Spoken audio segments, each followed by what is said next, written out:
Welcome to the Great Lakes Fishing Podcast. Today we're joined by one of our favorite guests. He is a frequent guest. He is Lance Valentine from Teachin Fishin. Lance, welcome to the show. Hey, Chris, good to see you. I appreciate you having me on. Well, the calendar has turned to October, and we're kind of getting into this fall groove. And for a lot of people, they're pulling out their bows, they're pulling out their guns, they're getting ready to go hunting. But this is really, if you're into fishing, this is kind of like the greatest time of the year, fall fishing. And we wanted to have you on to talk a little bit of a fall walleye fishing. Tell us a little bit about what you believe is kind of your favorite part of fall walleye fishing. Yeah, I love fall walleye fishing. Obviously everybody's excited to go fishing in the spring, and obviously spring is good fishing. Summertime's decent fishing, but fall is its own little thing, if you will. Fish are constantly feeding. The biggest thing about fall is walleyes are big, right? They're getting bigger every day. The biggest thing that makes an advantage for anglers is every piece of bait that gets eaten right now is not going to be replaced until spring. So we've got hungry walleyes that have to eat. We've caught fish, on 6-7 inch crankbaits in the fall that have 7, 8, 9 shad already in their belly. So fish are aggressive. They're active. They're actively feeding. They know they need to feed. They're not afraid to eat more than they should. And bait gets less and less and less and less every day. So all these factors, hungry fish, not a lot of bait, fish coming to very distinct areas and coming together in big schools. I don't know what else. I don't know what else you could have to have some of the best fishing of the year. And again, like you said, a lot of guys are bow hunting, they're gun hunting, so the ramps aren't as crowded as they are in the spring. So a lot of those three things: hungry walleye, not a lot of bait, and fewer fishermen makes fall my favorite time to be on the water. You brought up crankbaits there momentarily. What makes crankbaits kind of your favorite, your go-to way to present bait to fish this time of year? What's great about crankbaits? So, most of these fish, unless they've lived a structure fishing or structure existence all year, most big walleyes this time of year are open water hunters, right? They've lived open water all summer. They've chased shad, they've chased smelt, they've chased shiners, they've chased alewives. They are looking for something that looks like a minnow, and there's nothing better to imitate a minnow, right, than some kind of crankbait. Not only are we imitating the forage, we can move and cover a lot of water. We can put, here in Michigan, Ohio, where I do most of my fall fishing, it's 3 rods per angler. We can get at least 6 rods in the water. We can get different depths, different sizes, different colors of lures. We can cover water. We can find active fish, and then very easily come back on those fish with multiple lures. So not only do we have the ability to imitate the forage, but we can run a large spread, lots of different options, and keep a lot of baits in front of the fish very, very easily, a lot easier and a lot more efficient than we can when we're casting. So crankbaits are the way to go. We start this time of year, as I call this kind of the summer to fall transition. Big spoons catch fish too, but as we get into that colder water temperature, especially below 60 degrees, crankbaits really outshine spoons and definitely outshine spinners that time of year. They're just great. We can get them tuned. We can run them slow. We can run them fast, different sizes, different shapes. We can imitate different bait fish, everything you need to easily get a spread of baits in front of fish and catch a lot of fish. All that can be done with a crankbait. Tell me about the crankbaits you're running. What are you looking for? What does that spread look like? You talked about having kind of a 6-rod spread if you got 2 people in the boat. What are you looking for when you're kind of building your program and getting ready to put baits out in the water? Great question. So a couple of things I look for that a lot of guys, I'm going to talk about 2 things that most anglers don't pay enough attention to. There's basically, I'm going to call it 3 different types of running angles in a bait. So if I put down a bait like a flicker shad or a flicker minnow, or some of our favorite fall fishing baits, deep reef runners, bandits, top 20s, deep diving Smithwicks, those baits with big bills that dive, they dive nose down, right? They run like this, which gives them a pretty wide tail action. Now you take a bait like a deep diving husky jerk, and it does run deep, but it runs more flat. So the action is more of a roll than it is a wiggle, if you will. So you've got deep diving nose down runners, deep diving flat runners, and you've got shallow diving lures with small lips. Each one of those has a different action. And the biggest mistake I think a lot of anglers make in the fall is just because they've got to get deep. Let's say you got to get your baits down, let's say 20 feet to catch fish. They instantly grab a deep diving bait that dives nose down because it's easier to get it there with less line out. But what happens sometimes is a shallow diving bait with a small bill, or a bait like a deep husky jerk that runs flat, getting that down with either an inline weight or a snap weight, maybe lead core, whatever the case may be, you can get different baits to the right depth and have different actions. So I think the big thing is to stock your tackle box with lots of different sizes, shapes, and actions of baits, then put multiple actions in front of the fish, see what they like, and then you can kind of zero in. There's lots of days that a deep husky jerk will catch 10 fish to every one that a bandit will. And the next day, maybe 10-1 bandits catch more fish than deep husky jerk. So that combination of how the bait runs in the water, nose down or flat, and what action a big bill, medium-sized bill, or a small bill creates are all factors that people don't pay enough attention to. Use different actions, get them to the right depth with different weighting methods. You're going to catch a lot more fish than just running a deep bait to get to deep fish. Well, we just talked about the lures, and that's part of your 8 steps, but how about location? I think this is something that's really important. Somebody's putting their boat in the water. They're getting ready to go out and do some trolling, getting ready to go out and do some fishing. Where do they set up? If they're going to put a game plan together on how to start, where to start, where would you kind of point people as far as things to look for this time of year if they're going to go out and troll for walleyes? So if I'm looking at a map of or a chart of a lake for the first time, a place I've never been for, I'm going to look for a couple things. I'm going to look for the largest basin, the largest deep basin in the lake. That's probably going to have most of the open water big fish in it. Then what I'm going to look for is I'm going to look for places that create warmer water or more stable water temperatures. Now that's usually traditionally bays and or incoming water that comes in from rivers this time of year is more consistent temperature. It cools slower, so it's a little bit warmer. And that's not so much for the walleye, it's for the bait fish, especially if you have shad. Shad don't like cold water. They start moving towards these river mouths, which are usually contained inside bays. So the largest basin of the lake, we're going to start looking at the side of that basin that has the steepest drop-offs. Steep drop-offs become much more important now than gradual drop-offs do that we fish in the summertime. Then we're going to look for bays or water coming in that creates more stable water temperature, warmer water, and places that bait fish want to go. That's where our walleyes are going to be. Yeah, you just put out a little video on tuning hooks on your crankbaits. You talked about tuning earlier.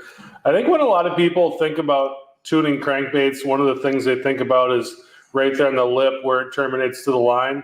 Yep. You talked about some hooks as well. Can you talk about tuning your crankbaits and how that's important to catching fish? Crankbait tuning is huge, right? If a crankbait is not tuned properly, it's not going to run with it's going to get to the maximum depth. The depth you want it to get to, it's not going to run properly in the water, and it's probably going to tangle. At some point, it's going to kind of run out, probably hook on the line and start to tangle. Everybody that's trolled has seen that, right?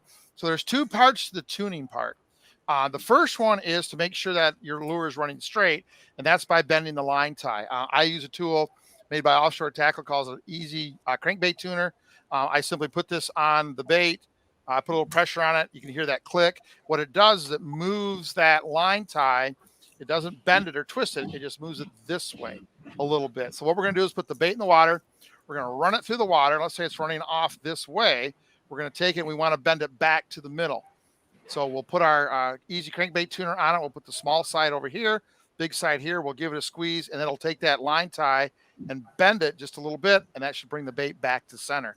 So we're going to make small adjustments until that bait runs back straight. Now that bait is tuned. But what we talked about this week in one of our posts is crankbait hook tuning.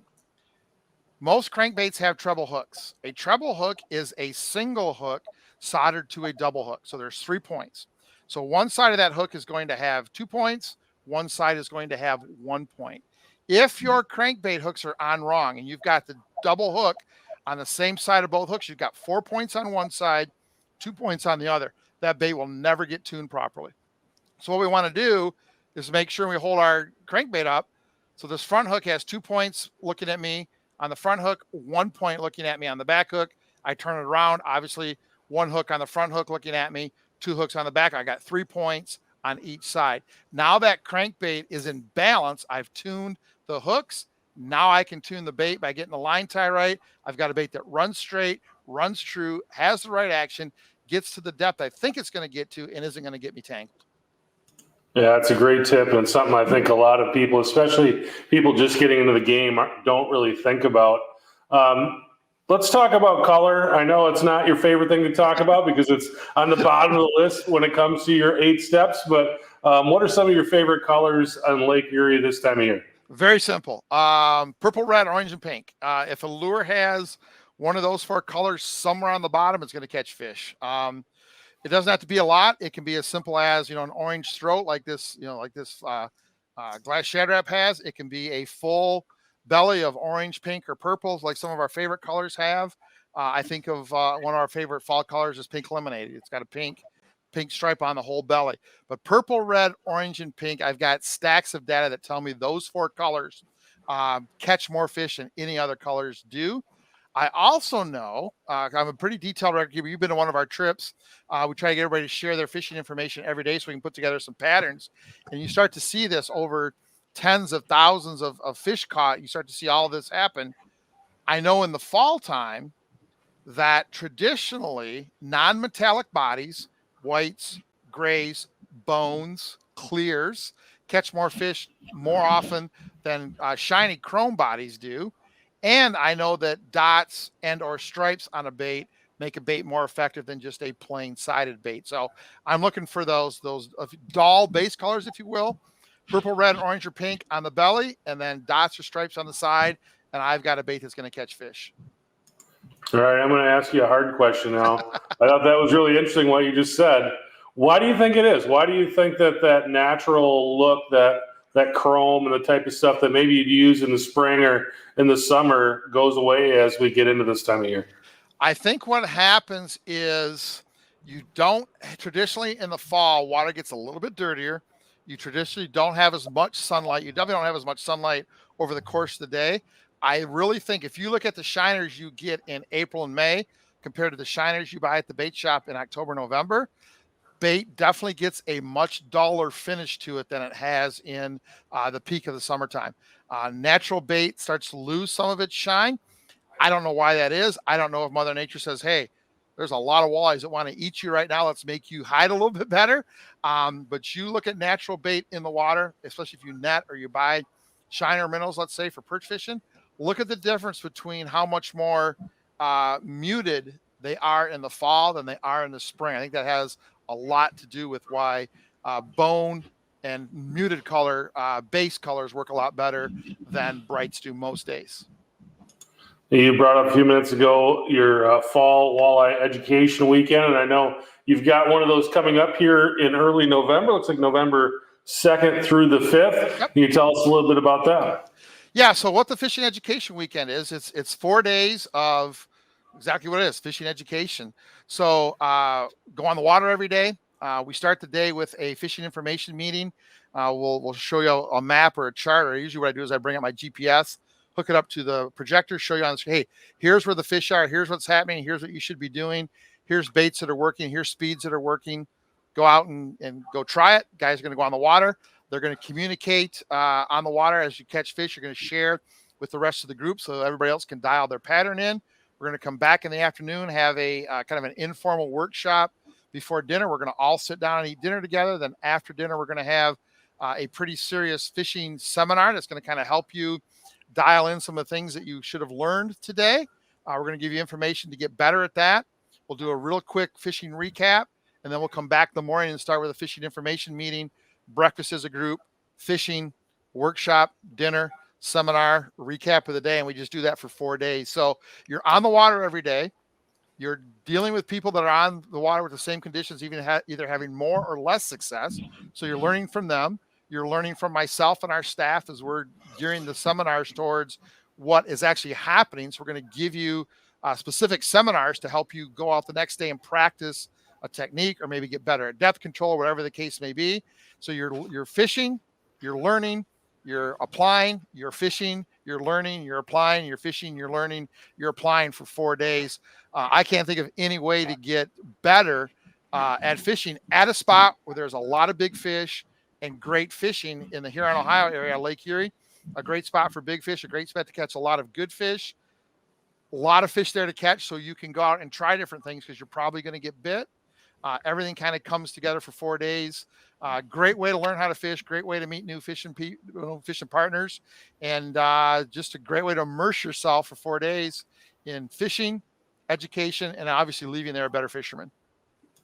Yeah, I was able to attend one of these. I don't know, must have been 4 or 5 years ago back in Dunkirk, New York. You're at Huron, Ohio this year. Tell us a little bit about that Huron area and what makes that a great place to go walleye fishing.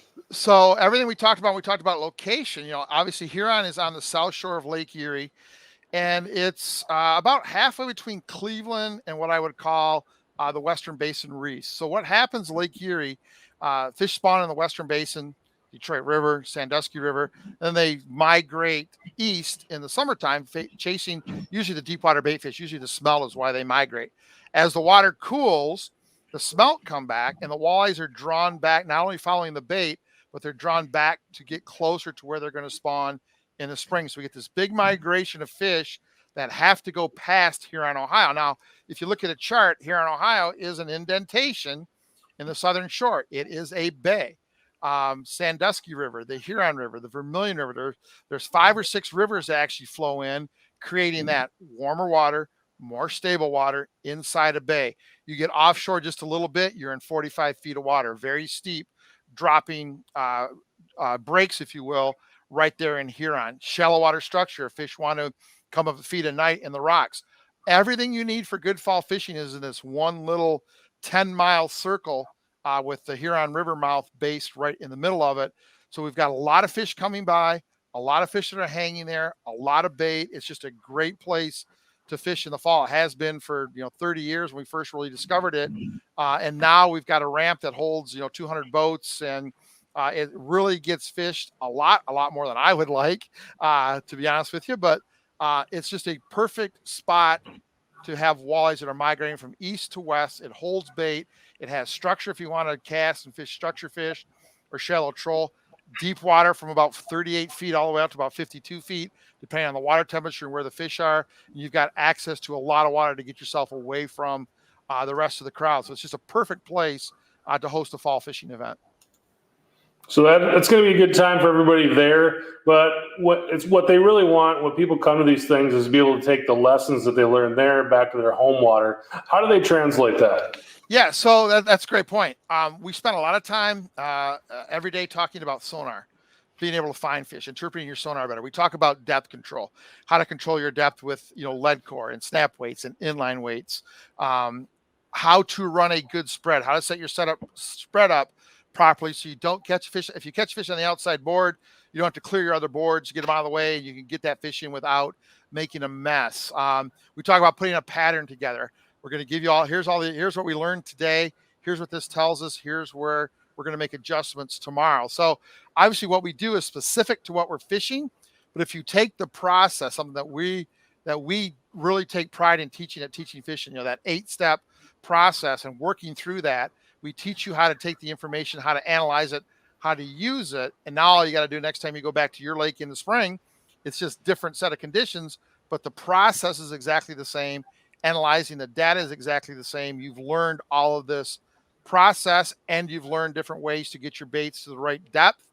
You've learned some things about picking the right lures. You've learned how to tune crankbaits. You've learned a lot of different things that you can take to any of your fishing you're going to take, anywhere you're going to troll for walleyes, no matter where that is or what time of year it is. Yeah, what I like about what you guys are doing is a lot of times, at least in business anyway, when you go to some of these places and they teach you all these things, and then you go home and then you try to use them and you hit a speed bump and you're not sure where to go, well, the conference is over. And what's nice about what you guys are doing is people are going to go out, they're going to go fish, they're going to run into problems or run into questions, and then they come back. And you've got 2 or 3 days to kind of work these things out as you're there kind of at the conference. It's just an incredible format with what you guys are doing. And I think it's a great opportunity for people who, could be beginner anglers, could be intermediate anglers, and it could be even really advanced anglers to hang out with you guys and hang out with your team. You've got a lot of really great people that are working with you, and everybody kind of goes out and hangs out on the docks and takes a look at everyone's boat, and it's just kind of this kind of just deal where people are exchanging ideas and kind of learning from each other. And I think it's a really great opportunity. If people want to find out more about it, where do they go? They can simply go to teachinfishin.com, and right on the homepage in the upper left-hand corner of you'll see all of our little clicks there. It says 2023 FEW, Fishing Education Weekend. Click right there and it'll get them to it. And, you said something great. We try to talk to every angler that comes, either when they sign up, they let us know, or as they check in. And we try to check in and say, okay, what's one thing you need to take out of this weekend? What if you could leave here with one thing? What's that one thing? And we always try to make sure that we tailor what we do. Look, it may be the main seminar. I may send 4 or 5 people off with one of our staff members that knows more about that topic than I do. But we try to personalize everybody's experience. So sometimes during the 4 days, they get personal attention to make sure that they're learning the one thing for sure that they wanted to leave here with. So that's something that doesn't happen all the time when you have a big group, but we try, we have 6 or 7 staff guys there. Everybody's good at what they do, but everybody has a little expertise.